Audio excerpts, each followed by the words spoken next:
ಅದೇಕೋ ಗೊತ್ತಿಲ್ಲ, ಮೊದಲೆಲ್ಲ ರಕ್ಷಿತಾ ಶೆಟ್ಟಿ ಜೊತೆ ಚೆನ್ನಾಗಿ ಮಾತನಾಡುತ್ತಿದ್ದ ಧ್ರುವಂತ್ ಇದೀಗ ರಕ್ಷಿತಾ ಶೆಟ್ಟಿ ವಿರುದ್ಧ ಮಾತನಾಡುತ್ತಿದ್ದಾರೆ. ರಕ್ಷಿತಾ ಶೆಟ್ಟಿ ಹೆಸರೆಳೆದೆ ಧ್ರುವಂತ್ ಫಾರ್ವರ್ಡ್ ಆಗೋದೇ ಇಲ್ಲ ಅಂತ ಕಾಣುತ್ತೆ. ಮೆಣಸಿನಕಾಯಿ ತಿನ್ನಿಸುವ ಟಾಸ್ಕ್ ನಲ್ಲಿ ರಕ್ಷಿತಾ ಶೆಟ್ಟಿಯನ್ನು ಧ್ರುವಂತ್ ಇಮಿಟೇಟ್ ಮಾಡಿ ಇದೀಗ ಹಿಗ್ಗಾಮುಗ್ಗಿ ಟ್ರೋಲ್ ಆಗಿದ್ದಾರೆ.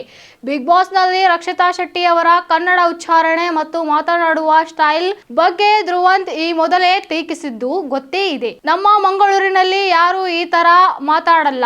ರಕ್ಷಿತಾ ಶೆಟ್ಟಿಗೆ ಸರಿಯಾಗಿ ಮಾತಾಡೋಕೆ ಬರುತ್ತೆ, ಆದ್ರೆ ಮಾತಾಡಲ್ಲ. ರಕ್ಷಿತಾ ಶೆಟ್ಟಿ ಫೇಕ್ ಎಂದಿದ್ರು ಧ್ರುವಂತ್. ವೀಕೆಂಡ್ ನಲ್ಲೂ ಕೂಡ ರಕ್ಷಿತಾ ಶೆಟ್ಟಿ ಮಾತಾಡೋ ಕನ್ನಡ ನನಗೆ ಓಕೆ ಅಲ್ಲ ಅಂತ ಹೇಳಿ ರಕ್ಷಿತಾ ಶೆಟ್ಟಿಯನ್ನು ನೇರವಾಗಿ ಟಾರ್ಗೆಟ್ ಮಾಡಿದ್ದರು. ಇದಕ್ಕೆ ಕಿಚ್ಚ ಸುದೀಪ್ ಅವರು ರಿಯಾಕ್ಷನ್ ಮಾಡಿ ರಕ್ಷಿತಾ ಮಾತಾಡುವ ಕನ್ನಡ ನನಗೆ ಓಕೆ ಎಂದು ಧ್ರುವಂತ್ಗೆ ಕೌಂಟರ್ ಕೂಡ ಕೊಟ್ಟಿದ್ರು. ವೀಕೆಂಡ್ ಗಳಲ್ಲಿ ಸುದೀಪ್ ಅವರ ಮಾತುಗಳಿಂದ ಧ್ರುವಂತ್ ಸೈಲೆಂಟ್ ಮೂಡಿಗೆ ಜಾರಿದ್ದರು. ಆದ್ರೆ ಬಿಗ್ ಬಾಸ್ ಮನೆಯಲ್ಲಿ ಮತ್ತೆ ಆಕ್ಟಿವ್ ಆಗ್ಬಿಟ್ಟಿದ್ದಾರೆ.